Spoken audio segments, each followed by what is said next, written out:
So my first question to you is not as a journalist but as an admirer. I am intrigued by your films, but even more so as you as a person. So before the interview, I called a few of your colleagues where you have worked in the past, and I asked them, if you have to describe Mr. Bhansali as a person, what would you say? They said a lot of things, but one thing everyone Good things, said, bad things. so good things, good things. But one thing that everyone said in commonality was that you have a great sense of humor. Now the world sees you as this intense, soul-stirring filmmaker, but what does Mr. Bhansali do for laughs? No, I enjoy my laughter. I enjoy my one-liners. I enjoy people cracking a good joke. I enjoy people who have a straight-faced humor happening. I think humor is so important to be able to laugh. And I am only cracking jokes. And my best jokes are actually when I'm angry. Yeah. When I'm angry, that's when the classic one-lines come out, and everybody is running to find a corner to go and laugh. So that is the actual atmosphere on the set. Everybody gets angry. Yeah. Even my cameraman Sudeep gets angry at his assistant, or that one gets angry at his assistant. Absolutely. Or the art director. Or I get, and we all get angry. Actors get angry with their managers. Yeah. But as long as you can see the humorous or the light side of it. Yeah. And I feel that if I don't find a person who laughs wholeheartedly or understands a good joke or doesn't have a sparkle in the eye to see humor in even a very intense moment, there is a funny moment to it. Yeah. If you can see it and you can admire it and you can laugh and you can smile, then the work is great fun. Yeah. So in spite of all the drama, I enjoy my work because I laugh a lot and I make people laugh a lot and I admire a good joke cracked by somebody. Yeah. I have fun. Yeah. No, Ang Lee once said so very famously that sometimes anger is important for execution purpose. But as far as your humor is concerned, sir, I want to know more about it. What kind of comedy cinema do you enjoy? Peter Sellers. Yeah. Lots of Woody Allen immensely. Yeah. One-lines, witty. It doesn't have to be slapstick and people falling. Yeah. It's the use of intelligence. For example, Shah, Rukh and Salman. They're very funny. They're very witty. They're very sharp. Yeah. So there's this humor in every line that they can make you laugh at it. So that kind of humor, which has got intelligence, which has got a certain amount of wit about it. So Woody Allen obviously goes right up there. Yeah. But that doesn't mean that I don't admire our good old Mahmood Saab or Johnny Walker Saab. Those are all classic. Mahmood Saab was particularly Do Fool is one of my favorite films. Yeah. So sometimes simple humor, a simple film can inspire you, can make you happy. Yeah. Those are the growing years that you watched those kind of films and you laughed, and sometimes you wondered why are people laughing because it's not that funny. So you understand a lot of intricacies of humor, which is extremely difficult. Yeah. To be able to have the confidence to say that one line which will bring the house down or the floor down or the theater down. Yeah. Very, very difficult. I can make people cry. Anybody can do it, but everybody can't make people laugh. Yeah. So humor is to watch a good funny film or a humorous film is a great joy because everybody is not. It's not easy. It's the most difficult thing for an actor and the director and the scriptwriter. Yeah. 3 people can get absolutely jacked if they get things wrong. I think Mr. Bhansali can do it for sure. I'm told I should attempt one, but I'm not too sure. When the right time comes, I shall. But that's one thing on my list of films to make is that one should attempt to make people smile a lot more than they smile in my film. Yeah. There's hardly Salman once told me that if one sees your film, there's unanimously, if the whole galaxy is sitting together, you'll only hear one coming out. That's the amount of laughter you get in your film. And that too, 200,000 people sitting. So he says, but I agree. I need to make one film which is witty, which is funny, which is a comedy, which is, but I have to be very sure of it. Yeah. Inshallah. A lot of courage. Sir, like you said, humor is a global emotion. So is Heeramandi at this point in time. Everybody is loving it. Everybody is binge watching it. Instagram pe main jab bhi jata hu, I just saw a reel in the morning which said, The moment you get into Instagram, you see some reel from Heeramandi. So it's become a part of pop culture at this moment. But sir, the script and the concept, the 14-pager concept came to you, I think at least 2 decades ago, 2002. 2002, and we are in 2024. Sir, at what point did you realize that I'm ready to shoot now? I think post Gangubai, I said that is something that we need to look at. And I knew that it was the OTT platform was now getting very popular in the country. Yeah. People started watching a lot more pre-COVID and during the COVID.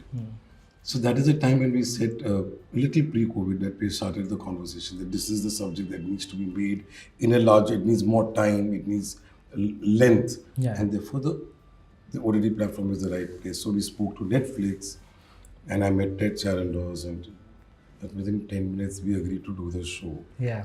And not that he read or anything. The Netflix office here did go through it and they were gung-ho. So I felt that the subject itself started saying that it needs to be made now. Yeah. And I firmly believe that that happens with me all the time. All my films that I make, if I've made Gangubai now, it was actually going to be made before Ram Leela. I know. And Padmavat was going to be made in 2007 after Savariya. Yeah. So all these subjects, they grow in my mind, they stay in my mind. And I feel somewhere they get up and start talking to me. My mind is very alert on all these things to do. I keep reminding myself of all the films that I have to do. There are so many yet to be ticked. And I've ticked many of them. Yeah. So I feel that the thought came that, that Heeramandi is calling. There's something here. And I just went for it. I just said, chalo, let's do it. Because the scale, so they said, but people's watch it on the phone. I said, so what? Yeah. Let's give that phone a scale. Let the person watching on the phone feel I'm watching it on a 70mm screen. That is so true. Let us give them the joy of seeing something very spectacular in a small phone or a laptop or an iPad or a screen or a big TV or a home theater. Yeah. I feel an image is image. And the sanctity and the beauty and the moment that you are capturing reaches whichever format you're seeing it. So if a very intimate, warm story can be made and seen on the phone, why can't Mughal Azam be seen on the phone? Yeah. The thing is that people have moved on to technology. So I said it would be nice for people to see it. So they said, but that much detailing that you do, don't worry about the detailing, just do the. I said, no. We are going to look at every corner. I know that people will be spellbound on their phones. Yeah. And if the image is good, and even if it's too big, they'll see the detail that I want them to see. Yeah.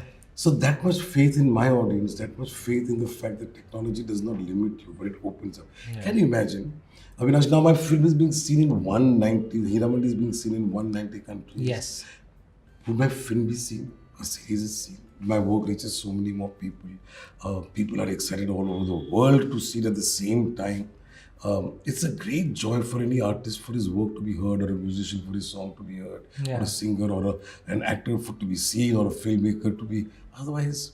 Yeah. So I've realized that with the blessings of God and my mother's blessings and all that good karma that I've done over the years somewhere, I have received so much love from people. Yeah. I am humbled, overwhelmed. I don't know how to express it. Yeah. I feel that all the hard work and commitment that me and my team and everybody put in has reached people. Yeah. They have appreciated it. Some could like it, some could not like it, but nobody's ignored it. Yeah. And that is the most important part of works that when you walk into the room, everybody should see you. Yeah. They like you, don't like you. But if you're not seen and people ignore you, then that's the worst part. That's a problem, yeah. So I am happy and blessed. I feel I want to thank everybody, including the audience. When the film is seen, when your work is seen, that is when your hard work is complete. That is when the film is complete. Otherwise, the film is not complete. Yeah. When a film complete करके कैमरे रखते क्या मतलब? तो बहुत प्यार मिला. Reels बना रहे हैं, उनकी imagination fest.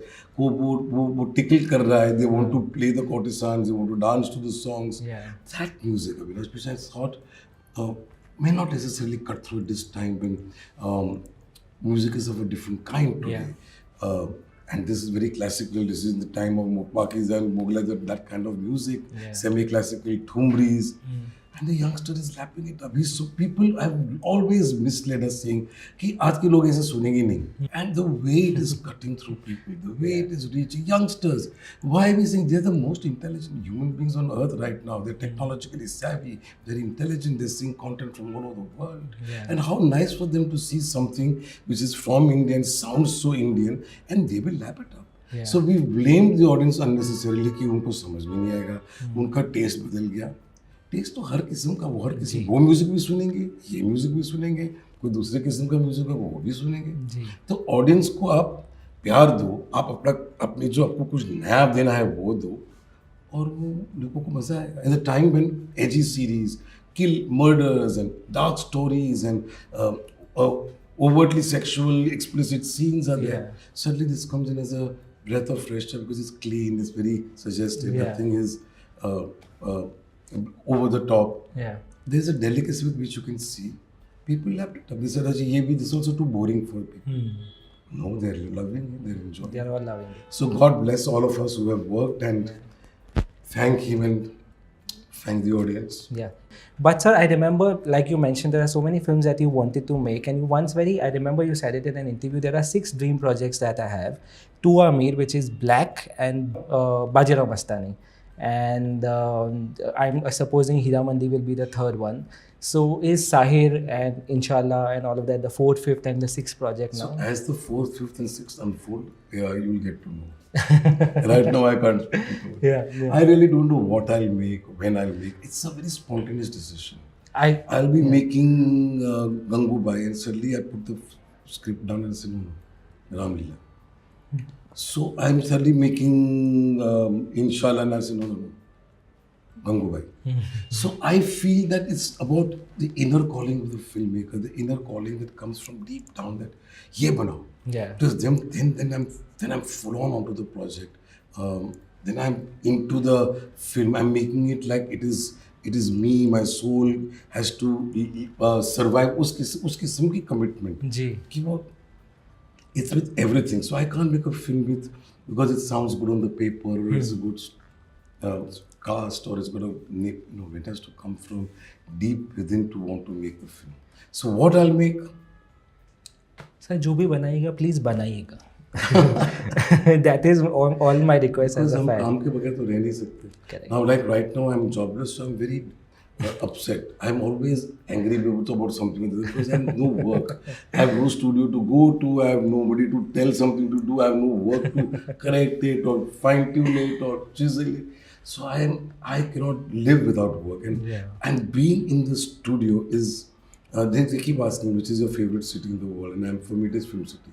I feel there is no other place in the world better than that place, and I just come alive. I feel happy. I have to make films.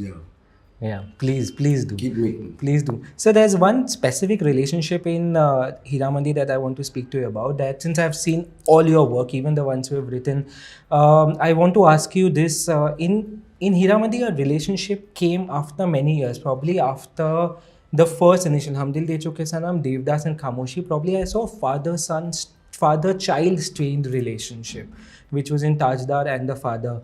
So after so many years, in an equation like that, do you still draw inspiration from your own life with your father? Yeah, I feel that a lot of your scenes that you shoot, every filmmaker has a certain life that he's led.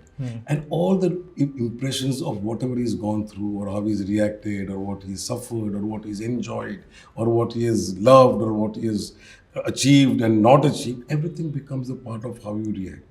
And therefore you choose a particular subject because it allows you to express those things that you have experienced in life. Like I firmly believe that you choose the life where you want to be born, because you have to go through it to become somebody. So I've chosen the life where I have wanted to be born and then go through all that I had to go through with my parents to finally realize that I'm using it all in my work in some way or the other. I'm expressing it. So for me, my work is cathartic. It is purging myself of all that I have seen, gone through. And thank God that I'm a filmmaker, because I am able to express those various feelings. One of them is the father-son relationship, or like all father-sons relationships are always strained. They are also friendly, but there is always a difference of opinion. And Always. that is what makes characters. Every father would want a son who has his own opinion because that is the making of a character. It should not be that you have to agree with the parent completely and be subservient, or the parent has to be so. You are very individuals. Yeah. And there's a debate about everything. As long as the debate is civil, as long as, even if it's diametrically opposite, as long as there is a behavioral decency in your disagreement, Yeah. the issue doesn't become. And I feel in Heeramandi we've tackled that issue very delicately from the son's point of view and the Yeah. father's point of view, except one scene when he finally gets him imprisoned and gets and Yeah. pushes him away. Yeah. That's the only time. Otherwise, all relationships, all parents and siblings should have problems. It should never be hunky-dory, because that is where the mind of the child is evolving and having an opinion and thinking and dreaming about doing something which the parent doesn't have to agree with. Yeah. So these are important relationships which I enjoy shooting. I enjoyed the Tajdar and the father track, Ujjwal's track. So yeah. Does recreating those scenes help you heal one day at a time? Absolutely. Cathartic, as I told you, it's purging. You may not be now any more scarred or bruised. You know, with time, everything heals. And with time, you realize that so many places you were completely wrong. As in my relationship with my father, I would have been completely wrong 80% of the time. When I look back and I'm saying, but that relationship doesn't end for me. I feel today when I'm making films, my father's soul who taught me everything about films, because he was a film producer. He had great understanding. He took me to Mughal-e-Azam 18 times. He showed me the importance of Guru Dutt and Jagjit Singh and Lata Mangeshkar and Mohammad Rafi and Naushad Saab. I think he took you on a set also for the first time. All this that he taught me and spoke to me stayed in my mind. And I feel his soul today overlooks the fact that this average human being that I am, I would say, below average human being, outside the studio, outside the floor, I'm being led into creating these and fulfilling these dreams against all adversities, against all difficulties.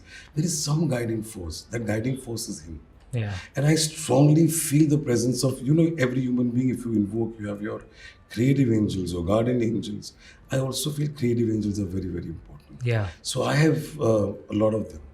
And my father for sure is one of them, because how is it that I pass through and go through such difficult times, time and again and again and again, over 30 years of filmmaking that I've done? I've always landed into a dead end. Somebody's helping me and pulling me out. It's not possible.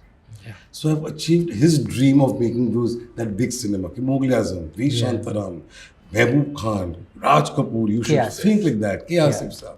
So I feel that I'm only, if you realize the scale has opened up to, I think, what he wants me to make. Massive. Most of the time. And I've been able to pull it off because it's the soul guiding. Yeah. So even if your disagreements in real life may have been there, but he makes you understand so many things even after the person is gone and doesn't live with you. Yeah. And that is the mystery of living life beautifully. That is the mystery of creating magic on cinema. These illusions, these unreal characters that you are portraying and putting on the screen. Who are these people? Where do these moments come from? Yeah. They are from another life you've lived, or they are from another future life that you're going to live. How did you come up with a certain moment between two characters? There's a lot of mystery, and I'm still trying to find. But yes, it is the blessings of your parents. My mother has forgotten everything, but she never forgets me. Yeah. With a lot of almost Alzheimer's. Even an Alzheimer can't take the mother's love for the child away. She sees me and she remembers, it's my son. So that magic that a parent has, we may not understand as children all through that. We may disagree, which I always believe that we should disagree. But I feel that that debate continues of what they want to talk to us even after they've gone. Yeah. So we should respect those relationships immensely. Yeah. I don't want to end this, but I'm asked to end it. So I'm going to ask you the last question, sir. So since you enjoy your own company, since you draw a lot of inspiration from literature, if there is any letter that you could write, who would write it to and why would you write it?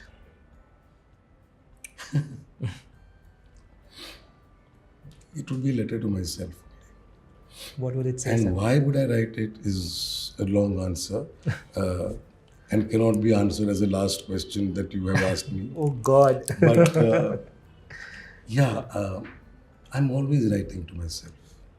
I have changed and evolved and grown better and better and better as a person or a filmmaker because I'm constantly talking and writing to myself. I've understood my limitations. So I'm coming to terms with my reality, with my life, with my shortcomings, with my limitations, with all that I've enjoyed, with all that I treasure, with all that I nurture. I feel when you share it with other people, which you should, but I feel it disappears in air. It doesn't remain as fresh and as, because people are not interested beyond a point in listening to you or your experiences, good, bad, funny, sad, so whatever. You go through a lot of emotions. But when you talk to yourself and when you are constantly writing to yourself, I, on the 31st of December every year, over the last 30 years, I write to myself. It's strange that you asked me this question of what are the things I need to do, what I have learned, what I have asked forgiveness for, what I need to forgive other people for. Oh, wow. So there is so many things that how do you introspect and do? So it's best to, and then I obviously on by the last day of the next year I tear those pages because I don't want anybody to read those letters in the future or have access to it or threaten to make a film on it and say I want to make a film. So yeah, but it's great to talk to oneself and Yeah. even if it's not a physical writing, but yes, once in a year I do write it to myself. I hope it's a part of future literature. Sanjay Leela Bhansali's letter to All himself. Tom.